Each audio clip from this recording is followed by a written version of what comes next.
Barakatah Yahweh, Barakatah Yahawashi, Bahasham, Rakaha Kodash, Barakatum. First and foremost, I want to give all praises, glory, and infinite honors to Yahweh, Bahasham, Yahawashi. Double honors to the apostles and elders, a great millstone who rule and teach well, and peace and salutations to you sincere Akim out there, pushing this word in truth and sincerity to the four corners of the globe. May you brothers endure until the end. This is the brother Ra'aya with another video, and I'm going to start it off in Matthew chapter 24, verse 3.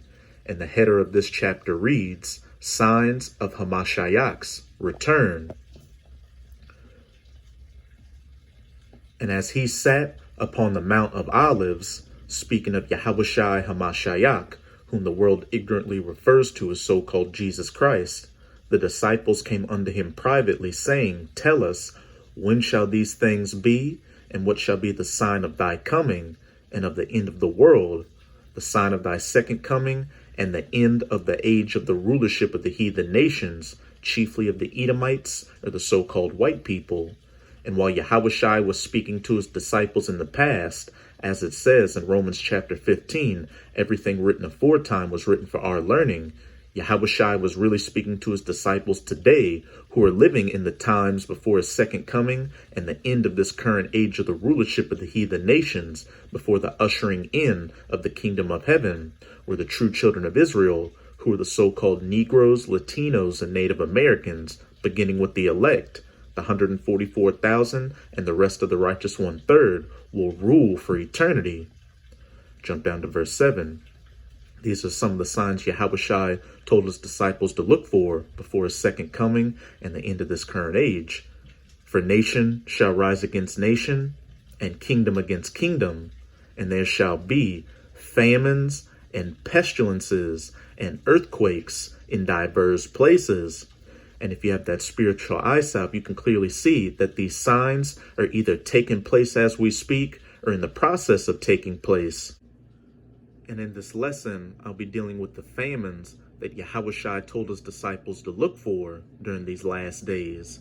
And if you've been really paying attention to the news and not all the bullshit and the bluster, you can clearly see that with each passing day, we're getting closer and closer to these major famines. A couple of years ago, the head of the UN World Food Group said that they expect close to 300 million people globally to be on the verge of mass starvation. There's been a mega drought going on in the western half of the United States of America, which has led to water shortages, which has led to crop failures because a lot of farmers don't have enough water to adequately feed their crops. So they're having to choose which ones make it and which ones don't, which is going to lead to food shortages.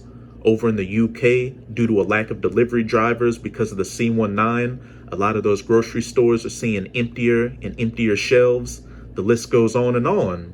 Hey, these famines are really going to mess up a lot of you people out there, especially 2/3 of the nation of Israel who are hard-headed and refuse to return under your power.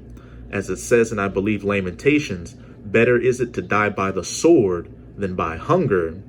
And we got a little taste of these shortages during those first C-19 lockdowns, when a lot of those store shelves were very empty of essential items.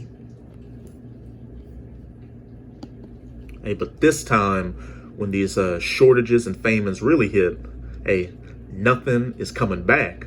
Whatever you've got at the time is going to be what you're going to have. And people are going to revert to a very animalistic state, fighting for whatever bit of food or water they can get their hands on to feed themselves and feed their loved ones. This is 2nd Esdras chapter 16. I'm going to read verses 18 to 23. The beginning of sorrows and great mournings, the beginning of famine and great death, the beginning of wars, and the powers shall stand in fear, the beginning of evils. What shall I do when these evils shall come?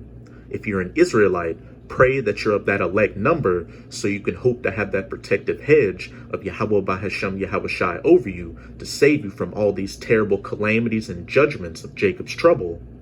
Behold, famine and plague, tribulation and anguish are sent as scourges for amendment, judgment for all the wickedness you people, mainly 2/3 of the nation of Israel, have been committing on this planet. But for all these things, they shall not turn from their wickedness, nor be always mindful of the scourges. With all this information coming out, and some people actually seeing the shortages take place before their very eyes, are you seeing people acknowledge that this is the judgment from the Most High for their wickedness and turning from it? No, people are actually waxing worse and worse out here. And I know myself and other brothers saw it after those first lockdown measures lifted and people were able to go out and converse again in society. People actually became more proud and scoffers, especially towards the men of the Lord preaching on the highways and byways out there. The Most High has remembered that. And when these judgments really hit, you people, especially 2/3 of the nation of Israel, are going to receive 0 ounce of mercy. Behold, victuals shall be so good cheap upon the earth that they shall think themselves to be in good case. And even then shall evils grow upon the earth, sword, famine, and great confusion. For many of them that dwell upon the earth, shall perish of famine, and the other that escape the hunger shall the sword destroy. So you people out there that may escape starving to death out here, the only thing you have to look forward to is getting killed in these race wars, civil wars, a state of martial law, World War III, and ultimately getting burned up by those nuclear missiles when they're getting shot to the ends of the earth. And also, a part of that sword is these people fighting each other to get their hands on any bit of food or water that they can during these famines.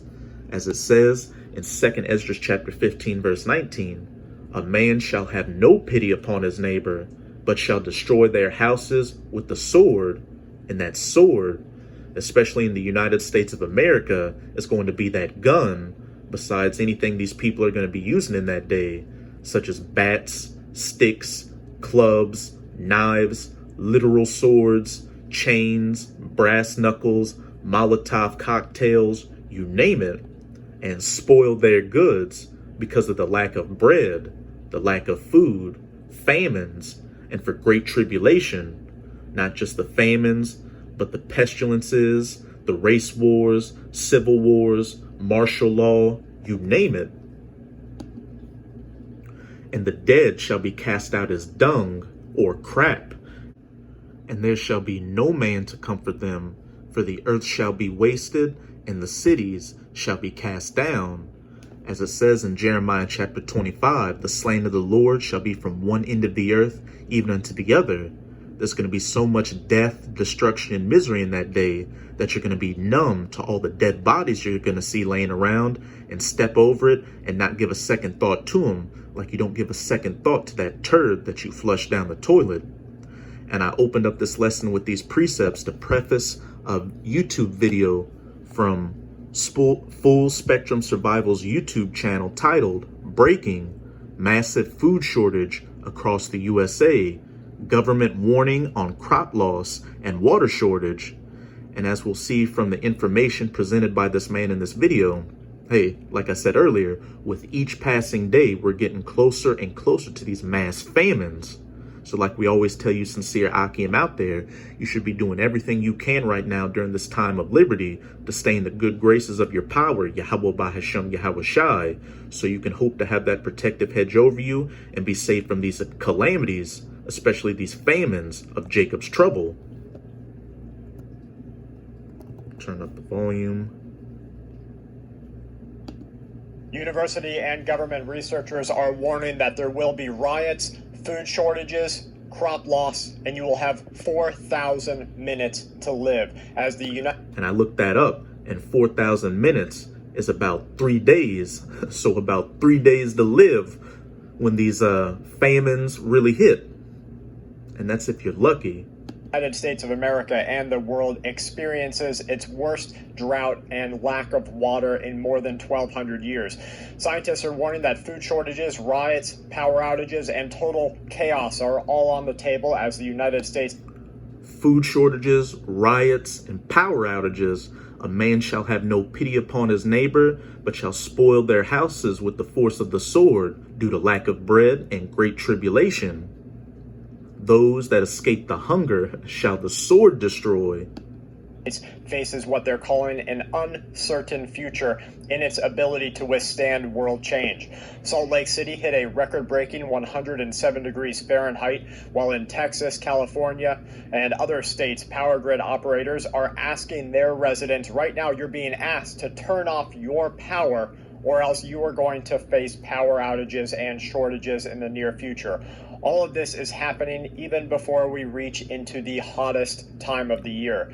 The more that we see these extreme events piling on top of each other, and not just in the western United States of America, but globally, the more problems we are going to face as a society, warns one group of university researchers.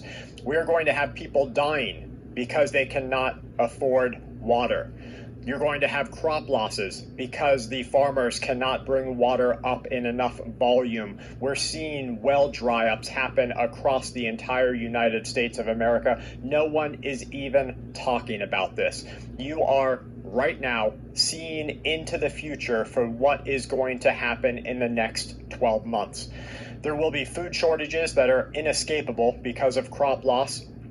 There will be thousands, they say, maybe even more than thousands of homes lost to wildfires, heat strokes among the elderly, and those in dire straits. There's no water, warns one farm manager in the United States, state of California, who is warning that he is having to send employees home and crops are failing because of a lack of access to water. The manager at Burford Ranch in California's Central Valley agricultural breadbasket is warning that the majority of crop-producing farms say that their time is running out. California's worst drought since 1977 has forced one farmer to leave fallow 2,000 of his 6,000 acres of crop access and deep water for water. They're saving this water to save for crops that they can plant. There's not very much being grown out here just because there's no water. There's literally no water, he says. In a good year, the ranch grows everything from garlic to onions, tomatoes, alfalfa, cotton. This year, they say, emergency water sources are needed, so they're having to truck in water sources just to get enough food grown to feed the people of America. You see, the human body has 3 days it can go without water. By about the third day, dehydration starts to set in so much to the point that your liver starts failing, your organs start failing. So by the third day, the headaches and everything else that comes with it will make it so that you can't even get water. This is a much more immediate. Slovakia.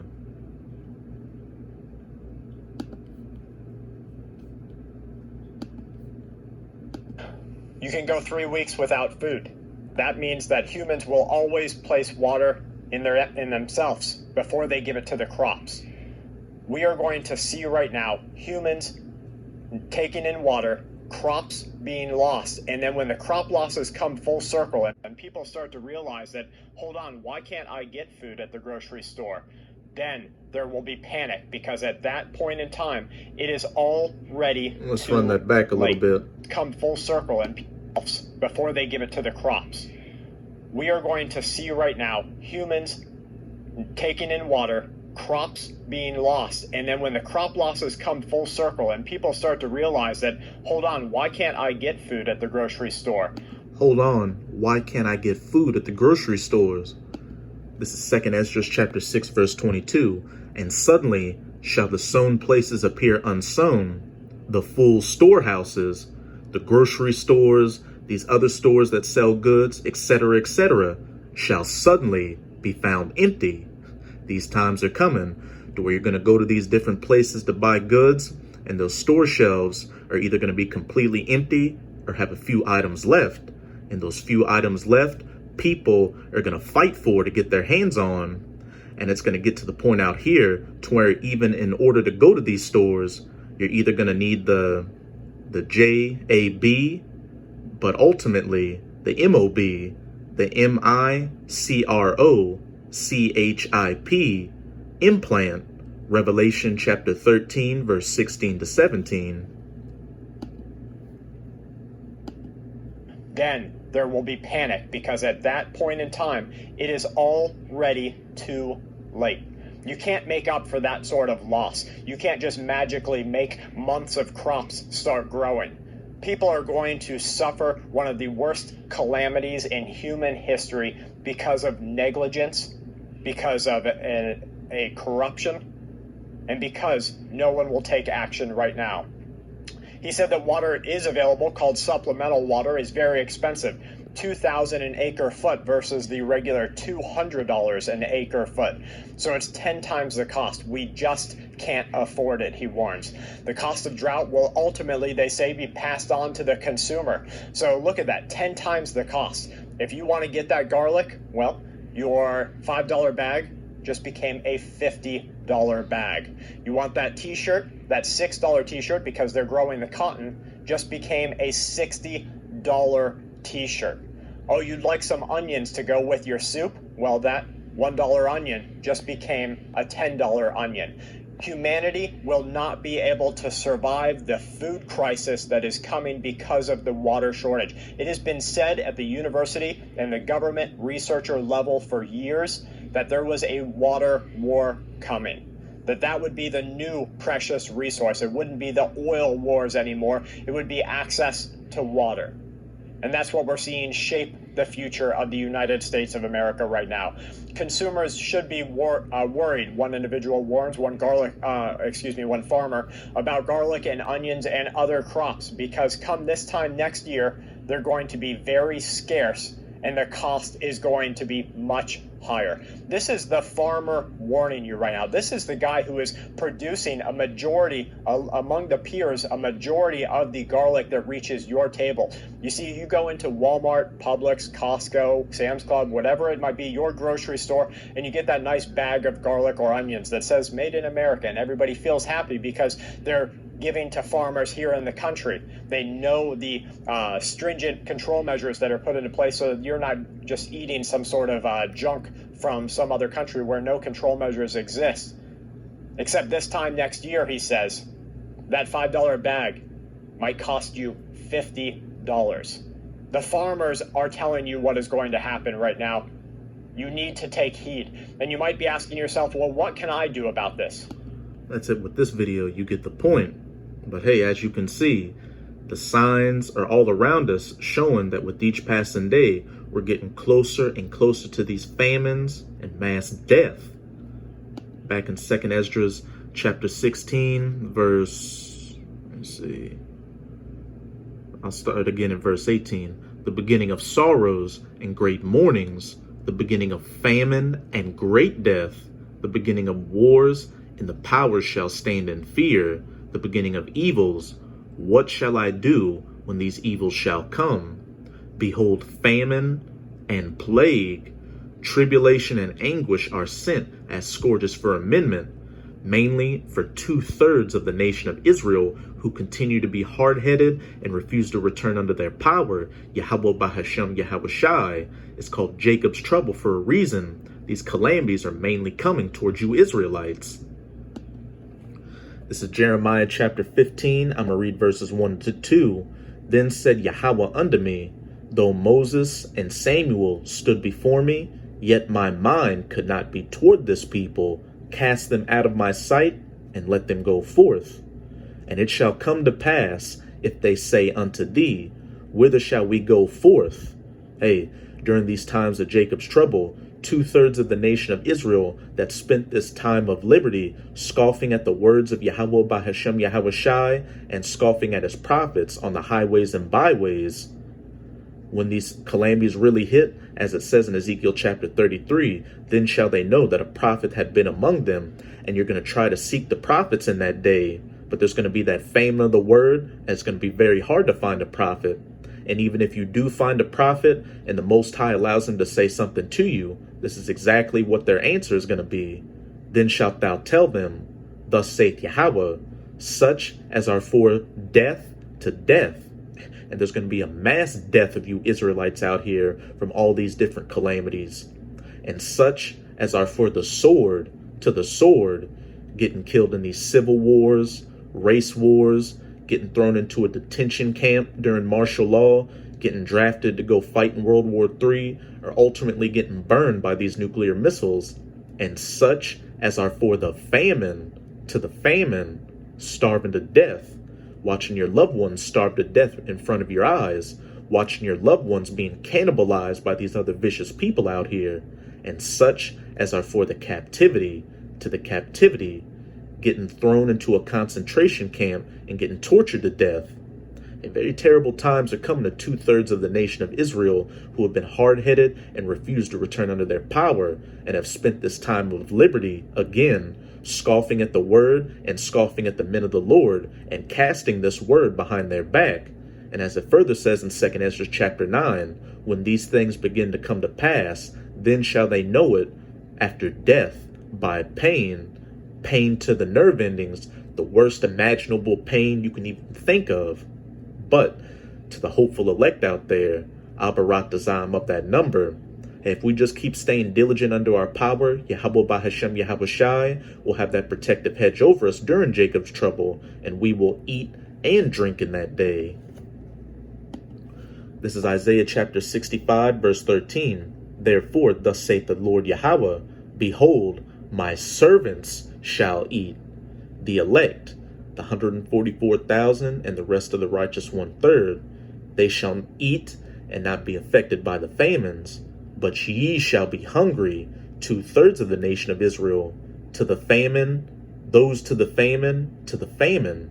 Behold, my servants shall drink, but ye shall be thirsty. Behold, my servants shall rejoice, but ye shall be ashamed.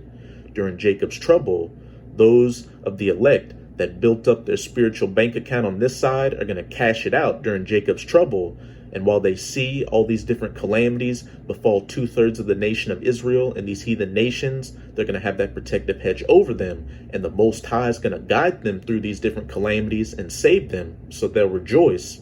But 2/3 of the nation of Israel shall be ashamed, because as they see the elect having nothing touch them, they're going to be going through all the calamities of Jacob's trouble, that death by pain to the nerve endings. And throughout the scriptures, we have examples of the men of the Lord that put their trust in Yahweh Bahashem Yahweh Shai and were rewarded for it. Like I said earlier, as it says in Romans chapter 15, everything written aforetime was written for our learning. I'm going to close it out in 1 Kings chapter 17. I'm going to start at verse 1. And the header reads, Elijah, the prophet Elijah, predicts drought. And Elijah the Tishbite, who was of the inhabitants of Gilead, said unto Ahab, As Yahweh, the power of Israel, liveth, before whom I stand, there shall not be dew nor rain these years, but according to my word. I have famine in the past. And the word of Yahweh came unto him, saying, Get thee hence, and turn thee eastward, and hide thyself by the brook Cherith, that is before Jordan. And it shall be that thou shalt drink of the brook, and I have commanded the ravens to feed thee. So during that drought in the past, the Spirit of the Most High guided Elijah to find a place where there was a brook of water, and the Most High also commanded the ravens to bring food unto Elijah to further sustain him. So he went and did according unto the word of Yahweh, for he went and dwelt by the brook of Cherith, that is before Jordan. And the ravens brought him bread and flesh in the morning, and bread and flesh in the evening, and he drank of the brook. And this is the type of faith you Akim are going to have in that day, to know that if the situation looks bad and you don't have food or water, Yahweh Bahashem Yahweh Shai will make a way for you to find food or water, even if it's birds coming out of nowhere bringing food to you in their mouths. And this is one of my favorite chapters, because we had an incident like this actually happen when we were out by the lake doing a pre-camp video. We were talking about this chapter, and the Most High showed us a sign.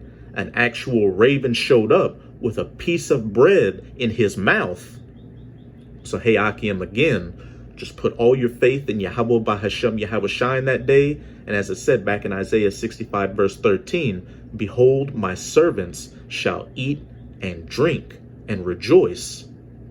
Verse 7, And it came to pass after a while that the brook dried up, because there had been no rain in the land. And the word of Yahweh came unto him, saying, Arise, get thee to Zarephath, which belongeth to Zidon, and dwell there. Behold, I have commanded a widow woman there to sustain thee. So the Most High put Elijah through a different test. The water dried up, and it can be assumed that the ravens no longer brought food. So somebody that didn't have their faith in Yahweh by Hashem Yahawashi, truly have their faith in the Most High, would think, oh man, this is it. How am I going to find food? How am I going to find food or water? Quickly forgetting that the Most High brought them food and water to begin with. But as we'll see, so he arose and went to Zarephath. And when he came to the gate of the city, behold, the widow woman was there gathering of sticks. And he called to her and said, fetch me, I pray thee, a little water in a vessel, that I may drink. And as she was going to fetch it, he called to her and said, bring me, I pray thee, a morsel of bread in thine hand. And she said, as Yahweh thy power liveth, I have not a cake, but an handful of meal in a barrel, and a little oil in a cruse. And behold, I am gathering 2 sticks, that I may go in and dress it for me and my son, that we may eat and die. And Elijah said unto her, fear not, go and do as thou hast said, but make me thereof a little cake first, and bring it unto me, and after make for thee and thy son. For thus saith Yahweh, the power of Israel, the barrel of meal shall not waste, neither shall the cruse of oil fail, until the day that Yahweh sendeth rain upon the land. And she went and did according to the saying of Elijah, and she and he and her house did eat many days, and the barrel of meal wasted not, neither did the cruse of oil fail, according to the word of Yahweh, which he spake by Elijah. So instead of Elijah losing faith because the brook dried up and he was no longer receiving food, he let the Spirit of the Most High lead him to a different situation, where even then, the woman who had a lack of food, the Most High allowed it to where what little food she had left multiplied, and they were able to eat. These are the type of times we're coming into, Akim, to where the unbelievable shall become the believable. So we just have to put our 144% faith in Yahweh by Hashem Yahawashi, that'll get us through it, and we'll be taken care of. So that's it with this video. And with this video, I hope you sincere Akim are edified. Just keep strong and keep pushing this word. We're almost out of this final wicked captivity of the heathen nations, chiefly of the Edomites. And as always, I'm going to say Abad Babal, Kwam Yasharala, and until next time, Shalom.